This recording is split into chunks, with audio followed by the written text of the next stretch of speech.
The air inside the alien council chamber was thick with the scent of scorched metal and betrayal.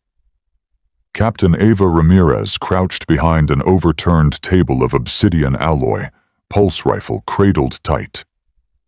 Around her, shattered fragments of interspecies peace talks lay smoking, both figuratively and literally. The Korshar coalition had shown their teeth.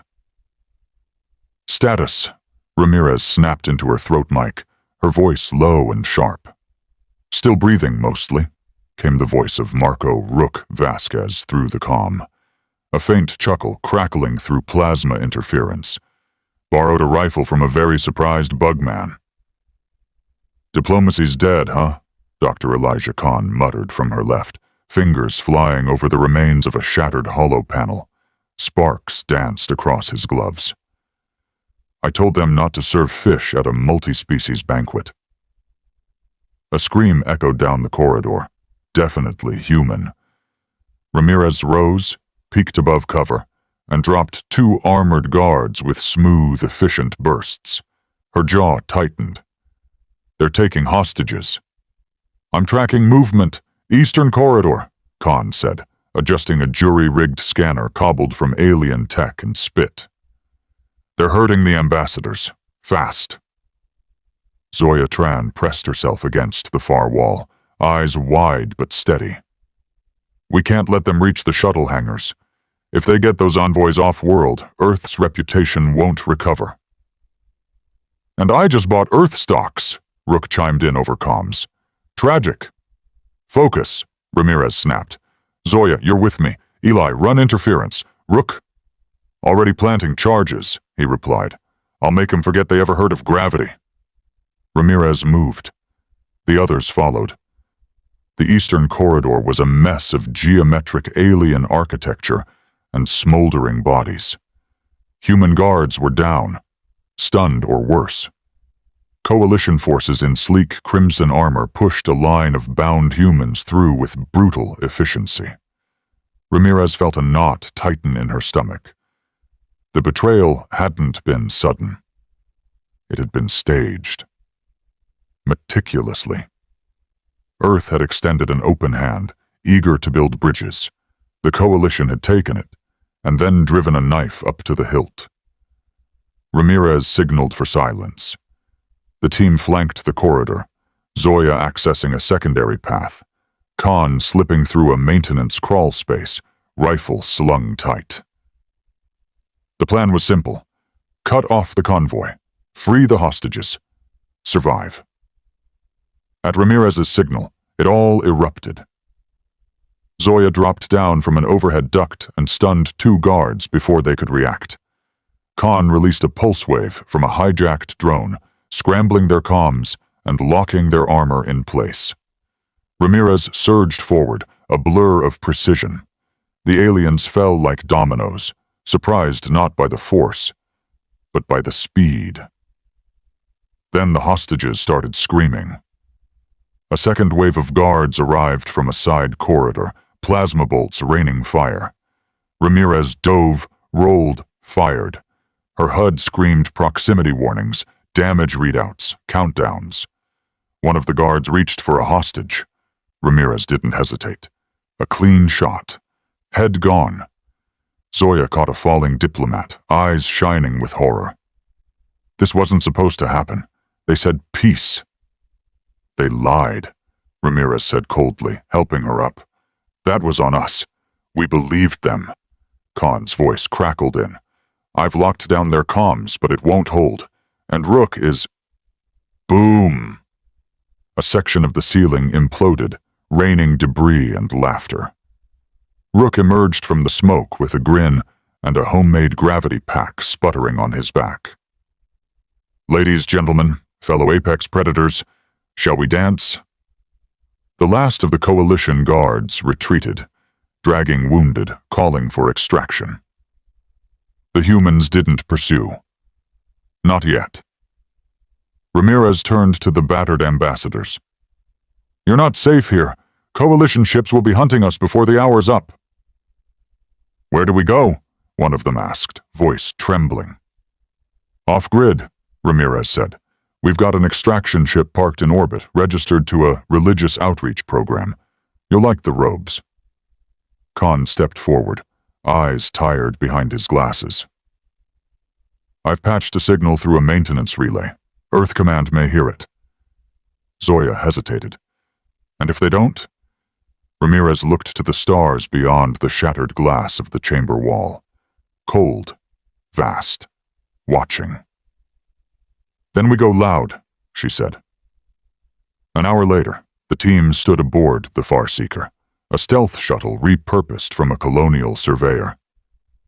Ramirez leaned over the console, silent as the Coalition fleet realigned in the distance, blocking every formal channel, every path home. "We're cut off," Eli confirmed. "Earth won't get through that net. They've locked us down, labeled us hostiles." Zoya closed her eyes. "They'll spin it. Say we attacked first." Rook kicked back in his chair. Wouldn't be the first time someone mistook kindness for weakness. Ramirez didn't smile. Instead, she keyed in a secure channel, one they were never supposed to use, one reserved for last resorts. The hologram flickered to life. Earth Command. Dark room. Red lights. One voice. "Identify." "Captain Ava Ramirez. Core peace mission compromised. Ambassadors taken. Formal channels cut. Coalition forces hostile." A pause. Then, "What's your intent, Captain?" She looked at her crew. At Khan, already working on weaponizing alien code. At Zoya, translating intercepted chatter into strategic advantage. At Rook, building bombs out of food rations and optimism. Then she faced the camera. "We tried diplomacy," she said. "We tried restraint." A beat. "That was us being kind." She cut the feed. The scar wasn't a planet. It was a graveyard of failed weapons, broken experiments, and dead civilizations. And now, it was humanity's best shot at turning the tide. Captain Ava Ramirez adjusted the seals on her pressure suit as the shuttle descended through the planet's green-black atmosphere. Radiation storms flickered against the hull like distant lightning, each bolt a reminder. This place didn't want them here. "Environmental scan?" she asked, not looking up. "Hostile," Elijah Khan replied, chewing on a protein bar like it was an inconvenience. "Toxic air, unstable gravity bands, surface temperature fluctuating by 70 degrees every hour. Oh, and some of the plant life has central nervous systems. So, you know." "Tuesday." Ramirez grunted. "Remind me why we're here again." "Because the Coalition dumped all their failed biotech prototypes on this rock and then sealed it off, which makes it exactly where they'd hide anything too dangerous to let the rest of the galaxy see." Khan smirked. "Like the Pulse Seed Core, we need to crack their defense net." "I miss when Black Ops meant breaking into databanks," Zoya muttered, strapping in. Her usually calm expression was tight, anxious. "Yeah, and I miss bars that didn't try to digest you," said Rook, pulling on his helmet and slapping a patchwork explosive charge to his chest like a good luck charm. The shuttle hit atmosphere like a hammer. The turbulence made the bones in Ramirez's teeth rattle. Through the viewport, the scar unfolded. A ruined jungle of biomechanical growths, charred forests, glowing fungi, and rivers of what looked disturbingly like blood. They landed hard. The shuttle groaned in protest. Ramirez unstrapped. "We're in. Standard recon pattern. Eyes sharp, safety's off." The door hissed open, and the planet breathed. A hot wind, thick with rot and electricity, howled through the clearing. Vines twitched. A massive spore pod pulsed nearby like a diseased lung. The moment their boots hit soil, the ground moved. Zoya yelped and leapt back as tendrils curled up to taste her suit. "Reflexive contact probing," Khan said, fascinated. He knelt and tapped a tendril with a stylus. It hissed and withdrew. "I'm gonna reflexively blow that thing up. Rook muttered, hand drifting to his belt. Don't, Ramirez ordered. We're ghosts here. Move fast, leave no footprints. They moved into the jungle. Every step was a test. The trees whispered, some in languages. The gravity shifted in nauseating lurches. Time felt elastic.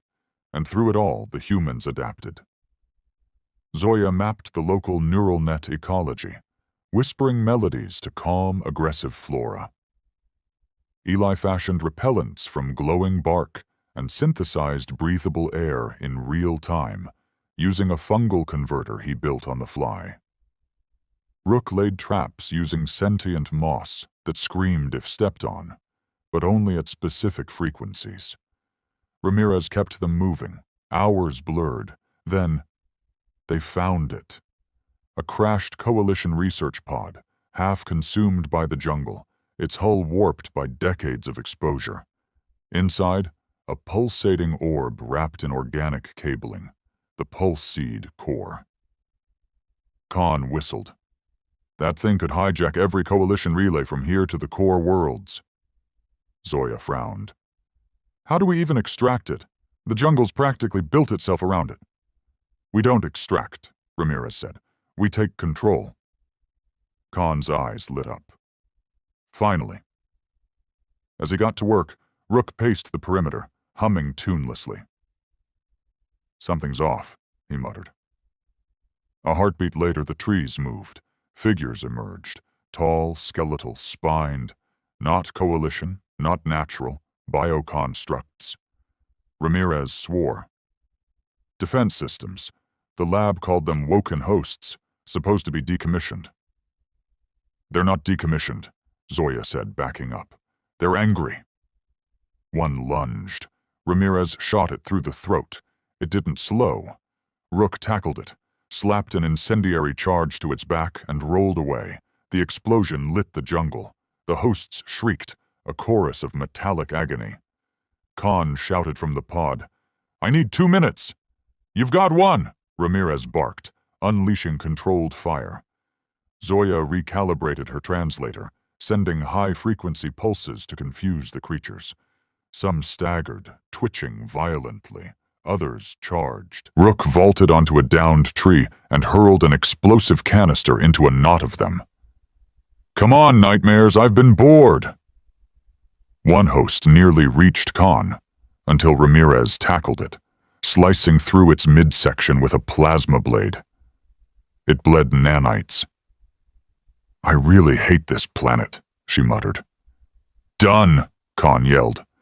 Ramirez grabbed the core, cradling it carefully. Move! They sprinted for the extraction point. The jungle howled behind them, but nothing followed. The hosts weren't chasing. They were protecting the core, Zoya said breathlessly. Not under orders. Instinct. Noted, Ramirez said. We're not staying for round 2. Back on the shuttle, the team collapsed into their seats, bruised, scorched, grinning. Zoya looked around. You realize no other species would have survived down there? Khan nodded. Let alone figured out how to use what tried to kill us. Rook grinned. Deathworlders, baby. Built for hell. Ramirez didn't smile. She keyed in a new course, straight to enemy space. They think Earth's soft because we talk first, she said. She looked at the pulsing core now secured in the bay. Let's show them what we're like when we stop talking. Coalition high-orbit fortress Drexelon Prime was designed to be impenetrable, ringed in killsats, protected by multi-layered shield systems, with every corridor optimized for alien physiology and reinforced against kinetic, chemical, and cyber attacks. They hadn't designed it with humans in mind. Captain Ava Ramirez crouched inside a hollowed-out maintenance shaft, 2 decks beneath the command core, breathing slow and shallow. Above her, footsteps, sharp, insectile, clacked along the curved corridor. Coalition patrols were doubling frequency. Good. That meant they were nervous. You sure about this? Zoya whispered, wedged beside her, her slender fingers wrapped around a custom-spliced data spike. "We're jamming 1/2 kilo of parasitic death code into a military AI hive mind." "Yep," Khan's voice chimed in through their secure line. "Harvested straight from the scar. That death code thinks in fungus and screams in math. It shouldn't exist." "Perfect," Ramirez said. "Let's teach these bastards something new." A dozen decks below, Rook was setting his final trap. He'd seeded the hangar bay with shaped charges disguised as decontamination nodes, each connected to a proximity-triggered neural disruptor he'd cobbled together, using only Coalition snack dispensers and the casing from an alien espresso machine. "Delivery systems set," Rook whispered. "When this goes off, their motor systems will short, and their last thought will be, 'Why are my legs breakdancing without me?'" "Medical term," Khan said dryly. Rook grinned in the dark. The plan was simple. Steal into the heart of Drexelon Prime. Plug the Scarborn pulse seed core into the station's neural interface, hijack its internal comms, flood the place with false orders, misdirects, and backstab directives. Turn the Coalition's own paranoia against them, and detonate key infrastructure in timed cascades. Simple didn't mean easy. "Security nodes up ahead," Zoya murmured as they reached a circular junction pulsing with red light. "It'll trigger a full lockdown if we don't spoof the code in the first 5 seconds." "I'll handle the door," Ramirez said. She stood, walked calmly into the open. Let the sensor ping her. "Unauthorized species."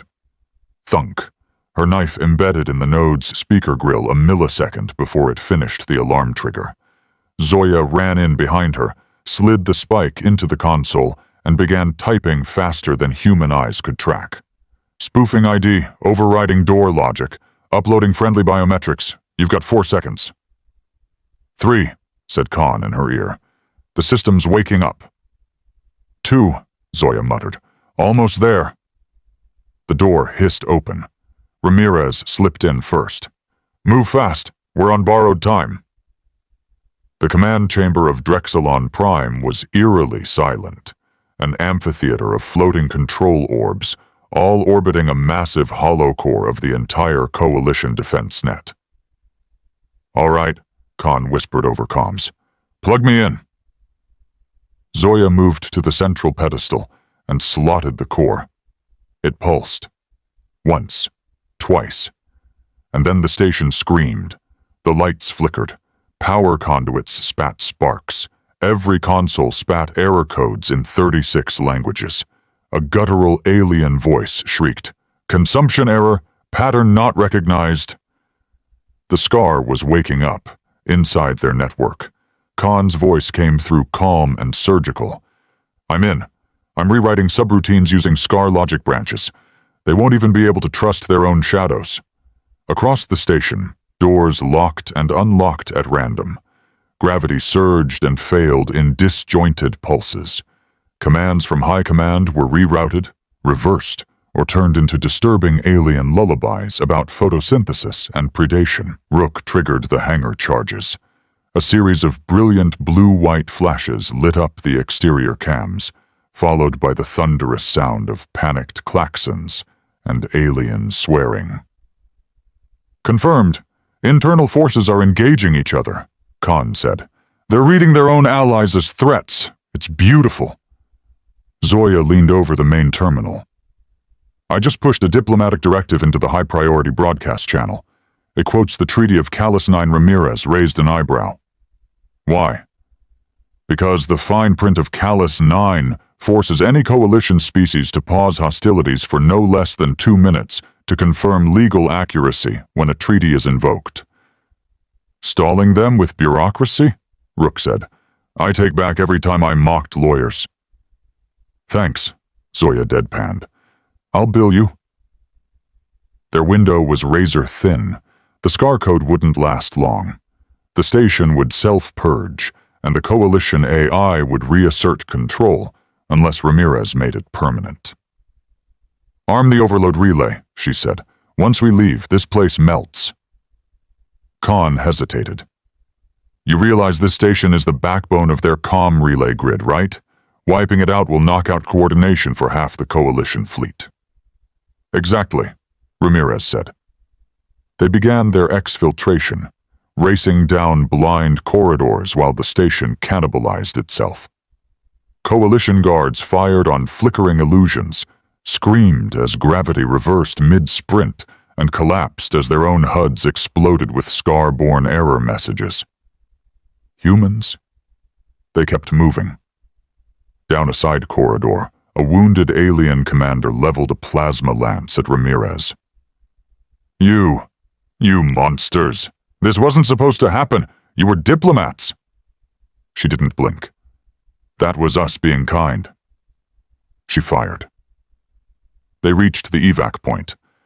The shuttle peeled away from the dying station just as Drexelon Prime exploded in a roiling storm of code fire and burning alloy.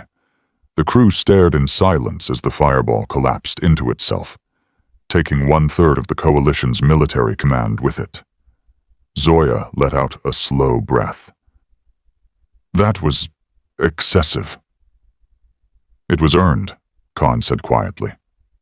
Rook leaned back and propped his boots on a console. You think they figured it out yet?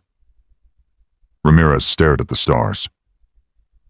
They just learned what happens when Deathworlders stop playing nice. The Galactic Senate Chamber had never been so silent, not even during the Korthan siege, not when the Ilari suns went supernova, not even when the humans first arrived, laughing, loud, so tragically unaware of the galaxy's unwritten rules. Today, the silence was different, because everyone had seen the footage from Drexelon Prime. The graceful orbital citadel, reduced to a burning spiral of junk and corrupted data, Coalition warships firing on each other in madness. Tactical AI systems corrupted by fungal code harvested from a living nightmare. And in the center of it all, 4 humans walking away like it was just another day on Earth. A new law had been written. Deathworlders do not warn twice. Captain Ava Ramirez adjusted her uniform. Black, scorched at the seams, with no insignia. She stood at the edge of the Senate floor, flanked by her team. Zoya, calm and analytical. Khan, grinning like a man who'd just hacked the gods. Rook, chewing on a combat stim like candy, eyes watching everything. Above them floated delegates from 100 species. Wings fluttered, tentacles twitched. Bioluminescent throats pulsed with unreadable patterns of fear. Captain Ramirez, came the modulated voice of the Senate Prime, a gelatinous being whose species lived entirely in methane oceans. You stand before this body accused of violating over 30 interstellar accords, including the Treaty of Non-Escalation, the Convention of Synthetic Ethics, and the Doctrine of Peaceful Engagement. A beat. Ramirez stepped forward. We're not here to apologize. The Senate murmured, translated into 100 dialects as collective panic. Humanity entered your little civilized galaxy with open hands, she continued, voice steady. We learned your languages. We followed your laws. We joined your councils, and you laughed at us, mocked us, called us primitives from a death world. She glanced around, eyes cold. You called us dangerous, and you were right. But you only saw us when we were being kind. A soft chuff came from Rook. Your coalition declared war on us after one skirmish, Zoya said, stepping beside her. You ambushed our colony ships. You tried to silence us with superior numbers and sanctioned force. Khan's grin widened. So we adapted. Like we always do. Let me be clear, Ramirez said, her voice rising just enough to fill the chamber. We don't want war, but if you bring it to our doorstep, we will end it. Silence again, until one delegate, emboldened, spoke. What you did at Drexelon was not war, it was terror. You infected our systems with madness. No, Khan said, stepping forward. We outthought you. That pulse seed core? You dumped it because you couldn't control it. We learned from it. We turned your fear into function. And your weapons, Zoya added. We didn't just fight you. We understood you. Then we rewrote the playbook. Like cockroaches, another delegate hissed. You crawl through chaos and survive. Rook smirked. That's right, but we don't just survive. We thrive. Behind the humans, hollows flared to life. Unedited feeds of Drexelon Prime, of humans sprinting through collapsing corridors, laughing under fire, building bombs from trash and protein packs, redirecting enemy ships using mimicked commands and hacked treaty protocols. Of Deathworlders playing nice until they weren't. The Senate Prime pulsed with unease. What do you want, Captain? Ramirez met its gaze, unflinching. We want peace, real peace, not one dictated by ancient alliances or threats behind velvet smiles. We want equality, respect, protection for our people, a place at the table where you don't speak for us, but with us. She let the silence stretch. Or, she added softer now, we leave and build something stronger, alone. The chamber stirred. The threat wasn't shouted. It didn't need to be. Every delegate saw it clearly now. Humans didn't need the galaxy, but the galaxy, after Drexelon, might need the humans. Finally, a voice broke the tension. An old Elari diplomat, whose species once considered humanity a curiosity, spoke gently. You've changed. Ramirez shook her head. We haven't. You just never looked close enough. Back on the ship, as they slipped into high warp, the crew relaxed. Zoya sipped coffee synthesized from scar scrap beans. Dangerous. Bitter. Perfect. Think they'll give us that council seat? They will, Ramirez said, or they'll give us a reason to take it. Khan laughed. Deathworlder diplomacy, I love it. Rook leaned back in his chair, arms folded. You think the rest of the galaxy gets it now? Ramirez stared out the viewport as stars blurred by. They thought Earth was dangerous when we were being nice. She smiled, but it wasn't warm. Now they've met the real Deathworlders,